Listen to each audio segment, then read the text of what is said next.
प्रांगण में चंदन वंदन एवं अभिनंदन करता हूँ। आप लोग इतनी भारी मात्रा में इसमें पार्टिसिपेट कर रहे हैं, ये देख के मुझे बहुत ज़्यादा प्रसन्नता हो रही है। विजेता कौन हुआ, अतुलित यश क्रेता कौन हुआ, नवधर्म प्रणेता कौन हुआ, जिसने न कभी आराम किया, विघ्नों में रहकर काम किया, विघ्नों में रहकर काम किया। इन्हीं पंक्ति के साथ मैं अपनी भाषण की शुरुआत करना चाहूँगा। आज हम लोग यहाँ पे डिस्कस करने आए हैं कि हमारे इंडियन एजुकेशन सिस्टम क्या अभी है और उसमें क्या भी लूप होल है और क्या उसमें सुधार किया जा सकता है। जहाँ तक मुझे लगता है कि हमारा अभी एजुकेशन सिस्टम बस ग्रेडिंग पे फोकस करता है, ना कि स्टूडेंट को स्किल बनाने में। यदि हम सबको स्किल बना देंगे तो इतनी ज़्यादा शिक्षित बेरोजगारी नहीं रहेगी हमारे इंडिया में। शिक्षित तो सब हो रहा है, लेकिन रोजगार सबको नहीं मिल रहा है। रोजगार क्यों नहीं मिल रहा है? जनसंख्या तो बढ़ रही है, लेकिन उतना अपॉर्चुनिटी सबको नहीं मिल रहा है। जब कोठारी कमीशन 1964 में आया था तो उन्होंने रिकमेंड किया था सरकार को कि आप जीडीपी का एटलीस्ट 6% एजुकेशन सिस्टम पे आप खर्च कीजिए। लेकिन 1964 के बाद इतने साल बीत जाने के बाद भी लगभग 60 वर्ष हो गए हैं, फिर भी अभी तक हमारी सरकार 3.85% की जीडीपी का हमारे एजुकेशन सिस्टम पे खर्चा कर रही है। ये बहुत शर्म की बात है। सरकार को सबसे पहले जीडीपी का अच्छा खासा पार्ट जो है एजुकेशन सिस्टम पे भी खर्चा करना चाहिए, ताकि बहुत ज़्यादा कॉलेजेस बन पाए, मेडिकल कॉलेजेस बन पाए, इंजीनियरिंग कॉलेज बन पाए। जहाँ तक हम देखते हैं नीट में एक साथ 25 लाख स्टूडेंट बैठते हैं एग्जाम देने के लिए, लेकिन सीट कितना होता है एमबीबीएस कॉलेज में? 25,000 या 30,000 होते हैं, ऑलमोस्ट इतना ही होते हैं। लेकिन हमारे जनसंख्या कितना 25 लाख बैठ रहा है, जबकि कॉलेज उतना है नहीं। जब तक जीडीपी का अच्छा खासा एजुकेशन सिस्टम पे खर्चा नहीं किया जाएगा तब तक कॉलेजेस नहीं बनेंगे। अभी तक हमारे देश में मात्र 20 एम्स है। 20 एम्स क्यों है? हर डिस्ट्रिक्ट में तो नहीं, लेकिन एक स्टेट में एटलीस्ट 2 से 3 एम्स होने चाहिए। अभी तक आप वो भी नहीं कर पाए। ये हम लोग एक तरह से ये एजुकेशन सिस्टम का ही फेल्योर है। हम लोगों को चाहिए कि अच्छे नंबर ऑफ कॉलेजेस बढ़ाना चाहिए, नंबर ऑफ सीट्स बढ़ाना चाहिए, ताकि स्टूडेंट के बीच में इतना कंपटीशन ना रहे। और इसमें पेरेंट्स के भी कुछ प्रॉब्लम है। वो लोग चाहते हैं स्टूडेंट से कि उसका बेटा भी नीट पास करे, IIT पास करे। वो लोग कम्पीट कराना शुरू कर देते हैं, मतलब ऐसा इन्वायरमेंट क्रिएट करते हैं बच्चों के लिए कि वो लोग एक दूसरे को कम्पीट करें। ये नहीं कि उसको स्किलफुल बनाए। यहाँ पे ग्रेडिंग किया जाता है बच्चों का, ये नहीं कि उसके पास नॉलेज कितना है। नॉलेज पे फोकस नहीं किया जाता है। आपका स्टेटस देखा जाता है, आपके पास कोई जॉब है तभी आपके इस समाज में इज्जत होगा, नहीं तो कोई इज्जत नहीं है। हमको इस सोच को ही बदलना है। एजुकेशन का शाब्दिक अर्थ यही है ना कि हम, यदि आपके पास कोई डिग्री है, वो डिग्री का तब तक कोई वैल्यू नहीं है जब तक वो आपके व्यवहार में ना झलकता हो। वो फिर डिग्री नहीं, एक माज कागज का टुकड़ा है।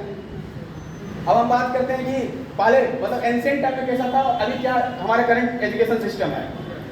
Rooted in the ancient learnings of Vedas and Purans, the Indian education system has come a long way from the old school gurukuls to the new age high-tech academic institution. Though the Constitution of India primarily gave the authority of the educational apparatus of the country to the state, the introduction of 42nd Constitutional Amendment 1976 added the role of national government for suggesting school education policy and programs with the state, still having some freedom over the implementation of programs. Education is something that cannot be stolen, cannot be taxed. The more you spend, the more it becomes. The more you share, the more it expands. ये course सुनने में कितना अच्छा लगा, लेकिन हमारे Indian education system में education पे भी टैक्स लगाया गया है। लगभग 18% इस पे जीएसटी थोपा गया है, जो कि किसी भी अर्थ में सही नहीं है। आप सब कुछ पे तो टैक्स ले रहे हो ना, हम लोग नमक भी करते हैं, उस पर भी हम टैक्स पे करते हैं। वैल्यू एडेड टैक्स हो या स्टेट में टैक्स लगाती है, सेंट्रल जीएसटी लगता है, स्टेट जीएसटी लगता है। आप इतना तो जीएसटी कलेक्ट कर ही रहे हो, तो एजुकेशन सिस्टम को क्यों ला रहे हो इसमें? उसको टैक्स से बाहर करना चाहिए मेरे हिसाब से। ये मेरा पर्सनल ओपिनियन है। और एटलीस्ट 6% तो करना ही चाहिए सरकार को जीडीपी का एजुकेशन सिस्टम पे खर्च। बात करते हैं, यहाँ पे बहुत सारे स्टूडेंट आए, लेकिन किसी भी विद्यार्थी ने अलार्मिंग मेंटल हेल्थ इशू के बारे में बात नहीं किया। सबने बात किया कि स्टूडेंट सुसाइड कर रहे हैं, लेकिन सुसाइड क्यों कर रहे हैं? जैसे कोई एलियन जाता है पढ़ने के लिए, रेजिडेंस जाता है, कोटा जाता है या आकाश ही जाता है, कहीं भी जाता है, तो वहाँ पे क्या आता है, एक कंपटीशन का माहौल उन लोगों को मिलता है कि हमको कम्पीट करना है।